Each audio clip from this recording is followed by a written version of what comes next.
All right, this is a lot later than I would have preferred. And one of the reasons for this because, as I said before, there are a lot of things that are out of my control as it pertains to the place I record stuff in and just when I can do that. So I'm also a little bit strapped for time. So we're going to see how this goes. Basically, I'm going to try to have very little filler. It's kind of ironic when speaking about Dragon Ball because Z is notorious for filler, even though I would actually argue the original cut of Z was not as filled with filler as people like to, pretend it was. But that's besides the point. So let me start this off by getting this little thing here correct, and there we go. Turn that off. All right. So when I did the video on Tien last week, one of the things I was trying to make known when I was bringing up his role in the first series for the original Dragon Ball, the one that doesn't have Z in it, that everybody pretends doesn't exist, was that his role in that series was solid enough for me to kind of not necessarily forgive him kind of being put in the back burner in Z, but at least to feel as if his character had been used effectively for some continuous period. Because pretty much from the time from when Tien's introduced to the end of the original series, you can kind of argue that he's the second main character or the character who gets the most to do outside of Goku. And part of it is the fact that Krillin's dead for a period of that, and you get the idea. But Yamcha, who's introduced much earlier, I would say outside of the first arc of the one where they're looking for the Dragon Balls, and then the initial tournament, doesn't really get that much to do. Um, like for the King Piccolo arc, for example, his entire role consists of being severely injured from his fight with Tien, which it was a cool fight, but it exists solely to prop up Tien as a strong fighter. Um, and then, Roshi mentions, oh, if we fall, Yamcha is going to have to take all of this responsibility on by himself. But he doesn't get to actually really fight anyone other than Tambourine. And then in filler, he gets to fight the guys that show up at Kame House during the prisoner outbreak. And then in the final arc, so the Piccolo Junior saga it rolls even worse. He gets built up as having done all this training and gets knocked out in what is it, the third to final round, second to final round against Kami, while he's disguised as some weak human. And I don't even need to bring up his role in Z. It's like the entire time he's in that series, he trains just to get embarrassed every time he gets to fight or take a little crack at whatever the newest threat is. Such as with the Cybermen, and then also with 20 blowing a hole through his chest. That's why I'm almost kind of glad that he wasn't around for the Frieza arc as far as being on Namek, because just the way that Toriyama wrote him to continuously get used as this benchmark for how strong some other character was, they would have had him get embarrassed by Dodoria or Zarbon or some other character that is relatively minor in the grand scheme of things. And it's sad because this is one of, there is basically just this position that people have that Dragon Ball introduces characters just to kind of throw them away later on.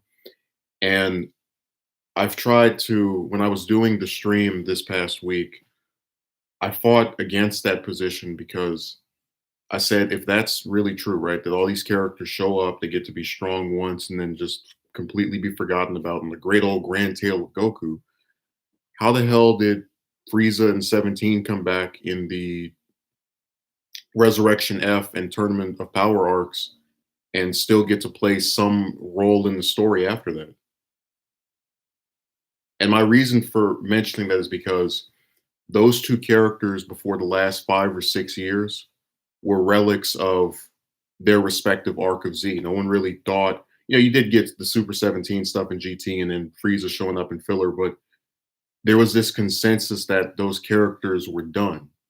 And when you have a continuous series, which is basically what Super is trying to get Dragon Ball to be, this thing that never ends, you do kind of waste your resources when you throw away some character that might have the potential to be used, effectively later on.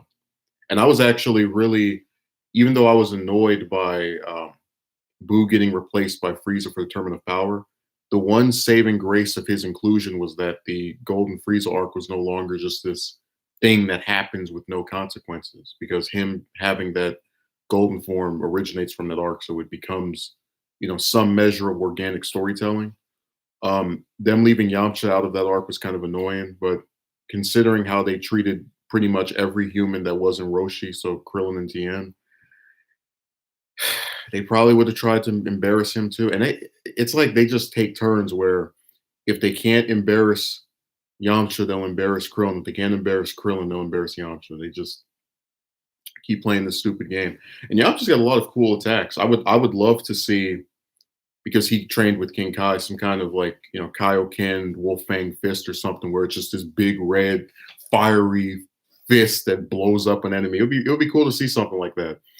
Um, and because there are people who have this like thing about, oh, humans could never be as strong as the Saiyans. I always try to explain these characters are as strong as the writers allow them to be. Before Super came out, hell, before Battle of Gods came out, if you had told fans 10 years ago that a purple cat dude and his little blue white haired assistant would would be the strongest characters in the universe of Dragon Ball for a couple of years, people would say you were crazy. They would tell you that, that's insane. So I'll give my, I guess, 2 cents on what I'd like. Um, they should have Yamcha, and this is what I said about Tien as well as what I'm gonna say about Krillin and Piccolo too. Go up to Beerus and Whis and say, I am so sick and tired of not being able to compete with these Saiyans. I am just really frustrated with this. Can you train me? And then they would have either Beerus or Whis train Yamcha, where they handicap themselves. So they put their hands behind their back. Yamcha's trying to attack them over and over, but he won't give up. He won't quit. And then progressively over a couple of episodes or manga chapters, whatever medium they want to do this in, you can see him getting stronger by the fact that now Beerus or Whis, whichever one they use, has to use their hands to keep him restrained.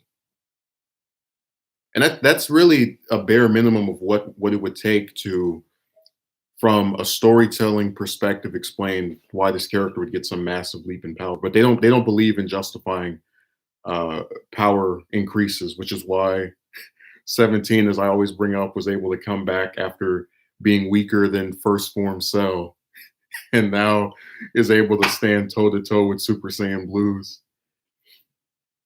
I'm telling you, man, the fans are really that. I just wish that when I give the explanations that I do, there would be people who would stop trying to refute it and just kind of like, what needs to happen is people have to get out of this warped perspective that this story is not determined by a group of writers.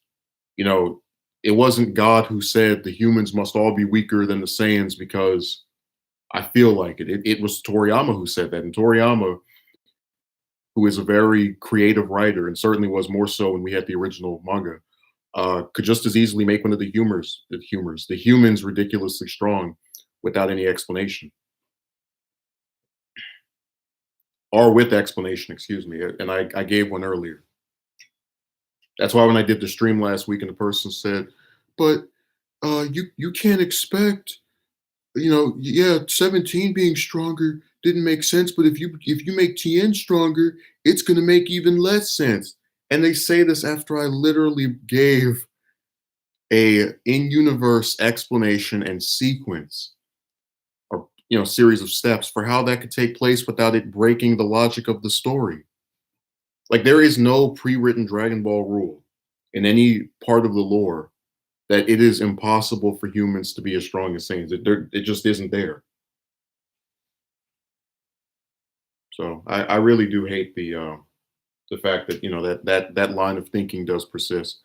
I will say that I really like the use of Yamcha in the, what was that, the 56th chapter of Super, so the second to last one.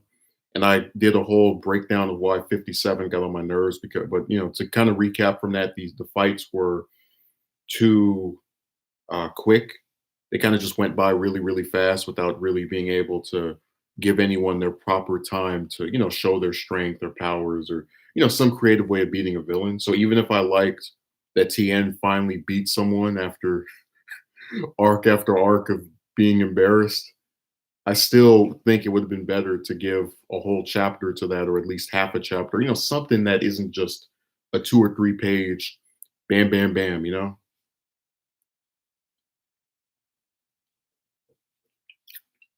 But like I said, Toyotaro has this thing where he basically seems to be scared of using any of the characters that are not Goku or Vegeta for any continuous period. I think the only one he's used really, and I'm gonna do.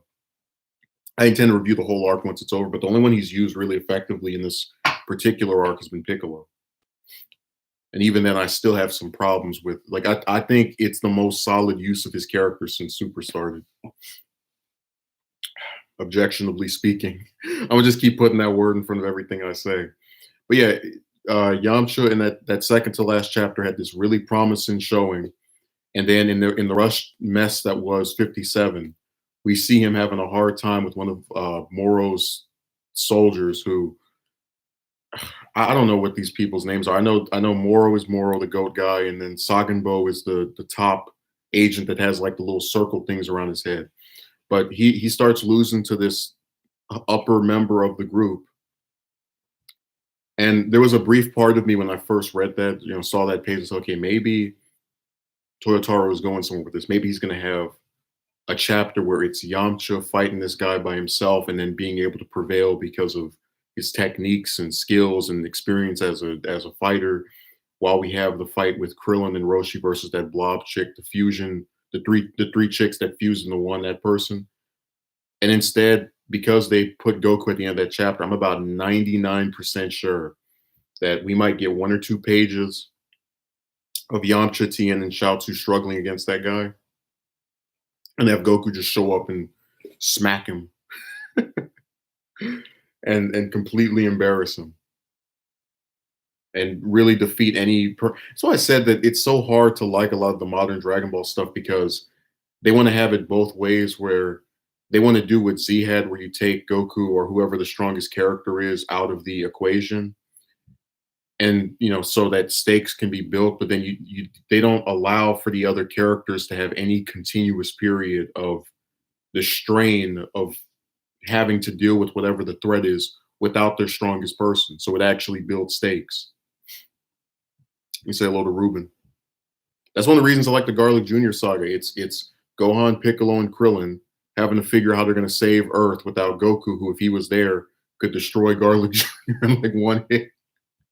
But even in thinking that, you still feel the stakes because they could legitimately lose. And even if Goku comes back there, let's say a year later or whatever, after 3 of them have been killed or whatever horrible fate has befallen them, he's going to lose all his friends because the black water, black mist, whatever you call that crap, has a time period where after a certain amount of time it just becomes stronger. Is this topic about that one Yamcha meme? No, it's about Yamcha's role in the series overall. I was just making reference to the fact that when you keep crapping on a character who kind of has a likable personality, it doesn't bode well. It's not really funny anymore. Like when they had the baseball episode where he got to be the reason why his team won, and they had him pose in that same position. It's like, really, you're gonna have him be the victor of this episode while also having him do that same death pose? And I'm telling you, that's the kind of stuff you would never see with, like, imagine if they did an episode about Vegeta, I don't know, winning a football game, and then when he scores the final shot, they put him in the same position of when he blew up against Buu when he was Majin Vegeta. Like, you don't see them make those kind of mockings of what were supposed to be serious moments. I was kind of annoyed by that, but it's just my opinion. The other part of it was funny because we had this joke that Tien wasn't in that episode, so Yamcha still did more in Super than Tien, even though Tien was in the Tournament of Power arc, just by having that one episode to shine.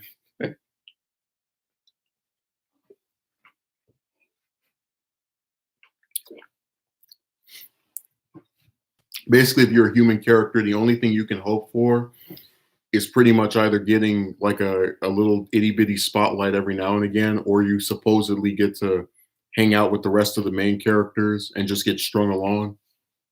Yamcha was the best part of the English version of the recent Dragon Ball Z video game. Original Japanese version sucks and it's just more generic Goku sucking off.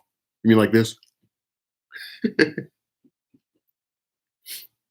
Well, I was pointing out, Ruben, that they, with the current arc of the manga, they gave Yamcha a couple of wins in the previous chapter, and I was like, "Oh man, this is so cool! They're gonna get him, have him fight one of the minions." And then we cut to him getting beat up by one of the upper guards of the main villain's crew, Moro.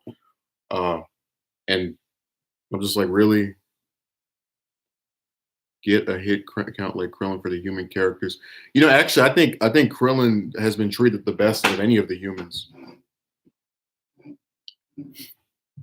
But we can discuss that in another stream. No, I was just kind of annoyed because there are people who genuinely, like when I talk to them, will say that the humans are done or finished, and I pointed out how if this was 5 or 6 years ago, they would have said the exact same thing about Frieza and 17. But then those characters got to come back with massive, ridiculous power ups. But we can't have one of the humans do that. Yeah, I actually, Ruben, I think maybe next Saturday. Probably it might not because I want to do the regular live show, but I'm going to do a whole stream on Krillin and how more of the actual story of Dragon Ball doesn't, at least of the original manga, so not including GT and Super, doesn't really treat him bad. It's mostly the fans that do that. Like when they say things like he risked the whole world just to have sex with a robot. That's the kind of stuff that we'll get into at some point at a later date. But I was pointing out also that I can look at the role of pretty much any character in the original series, so not before Z, and Yamcha was the only one who they just kept treating like a joke. Like he was stronger than, let's say, Poir or Oolong, right? But you would never see them be expected to go up and fight any of the actual major pressing threats. So when you're kind of in this weird sort of space where you're not considered as serious of a fighter as Goku or even at the time Tien, you're basically just there to get embarrassed.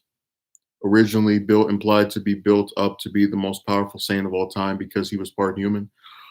Um, yeah, that was I mean, that's kind of the thing that we at that point in the series had never seen a Saiyan human hybrid, and Toriyama just kind of didn't really know what to do with him after deciding to bring Goku back. It's a lot of the reason for why his character pretty much post the Buu arc either sits out of fights or just is a complete embarrassment, because the person that was meant to be this like ultimate creation, who was kind of reluctant to take on the responsibility of their powers, got shoved to the back burner for his daddy.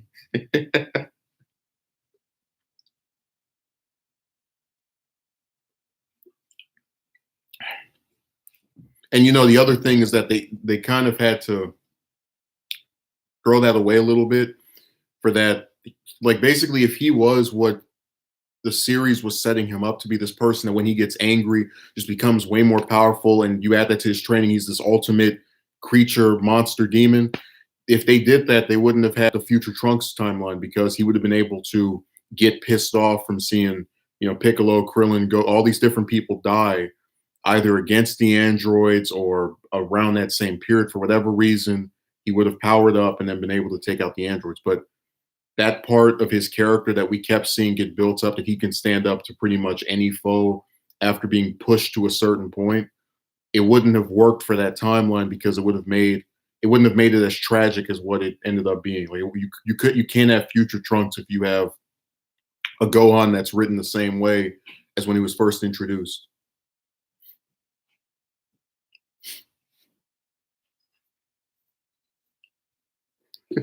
I'm telling you, I love when we have one character name on the stream and then it just starts shifting to other people. Yamcha, yeah, that's another L for Yamcha. He can't even be the focus of his own stream. I was actually on one of the forums and they said they'd like to see a Yamcha spinoff where he is a baseball player. And it would be kind of cool if they had it to where, and I didn't, they just said that, but I thought it would be kind of cool if maybe it was set during the 7 years between Cell and Boo, where Goku's dead and Vegeta kind of doesn't really want to fight that much. And then there's like some random different villain of the week or kind of like enemy who is considered very threatening and strong for a human, but because Yamcha's a superhuman, it doesn't really bother him or he can take him. I think it would be pretty entertaining. And it would do a lot to get rid of, because the series unfortunately is not going to stop itself in what I consider the cycle where you introduce some character, they get to do one or two cool things, then get shoved to the back burner. I'm gonna actually do this eventually, a Vegeta stream, but that's kind of the only difference between him and the humans and Piccolo is that he actually gets treated sometimes like he can do it more so than the other characters. But that's why I've even seen people who call him the Saiyan Yamcha, because you can name all kind of different times where he's tried to fight some enemy and just been there to show how powerful they were and get beat up and thrown around like a rag doll. And the worst offense is still the Resurrection F movie. That should have been Vegeta turning Super Saiyan Blue, killing the guy that destroyed his race, avenging all the Saiyans. That would have been so much better than what we got. They didn't even have Yamcha in that movie, which was really crazy. I think he was the only human, like out of the regular human fighters, just to not be in it. That was crazy.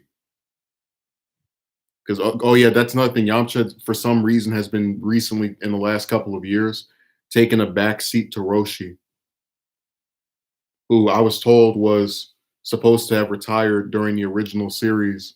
And now, if you actually, I know Ruben, you don't read the manga, but they had him like being able to fight Jiren, and I was just sitting here thinking to myself, man, all those clowns that were talking about how humans can't do it, tell that to your own series. And again, I wouldn't have a problem with stuff like that if they didn't break their own logic.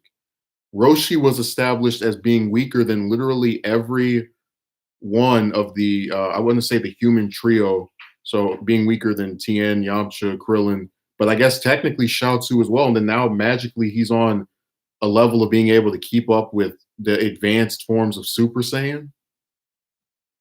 Again, that's something that was like that issue with the power scaling that started happening after Z ended, because Z was really clever. They didn't show you Roshi fighting at all that entire series. So when we got to Super, it was just like this weird turnaround where they wanted to use his character again, but they don't explain in any capacity how he's acquired these massive leaps of strength.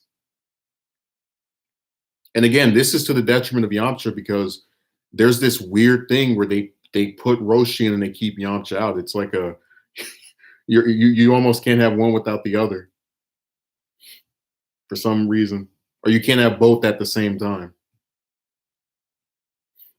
Like I remember this one guy that said 17 basically took Gohan's spot in that tournament of power. It's the same kind of thing. I remember how fans even hoped DB Super during the early episodes when Vegeta killed Captain Ginyu, only for him to get screwed in Resurrection F. Resurrection F screwed Vegeta as well. Yeah, Vegeta got just, like I said, he's not even my favorite character, and I'm just so sick and tired of watching someone that trains as much as Goku never be able to be the one to beat the main villain. It doesn't make any damn sense. But that's why I said that I gave the example of the King Piccolo arc and how you can watch that, and even if you know it's Goku's show or whatever, the series doesn't make it that way where Goku's the one that can beat the main villain without setting up a series of circumstances that make it convincing. You have Tien learn the Mafuba. It looks like he can still King Piccolo.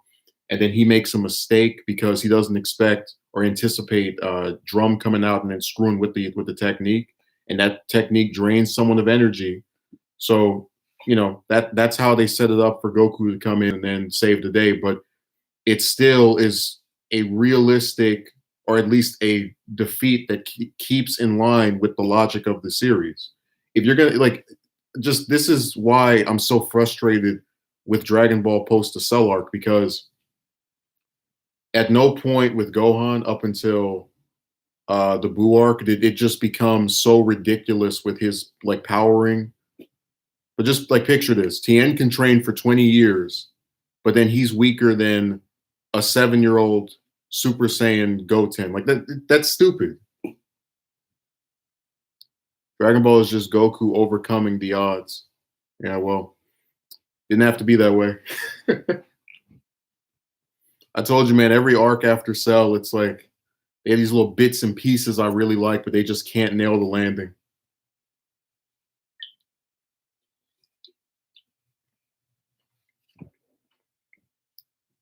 Just over and over again. Yeah, they don't really retire Yamcha until after Cell. I just noticed that.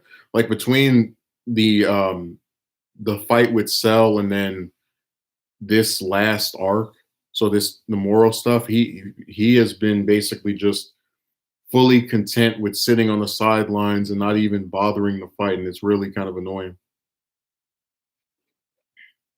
because when in Z we were never, it was never like, how did I put this?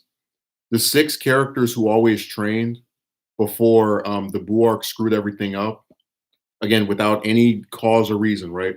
Were Goku, Vegeta, Piccolo, Krillin, Yamcha, and Tien. Those six characters trained no matter how peaceful it was, no matter how serene things were, no matter if they thought that some other character was stronger than them, because they didn't care. As long as they kept themselves up with their strength, they were content.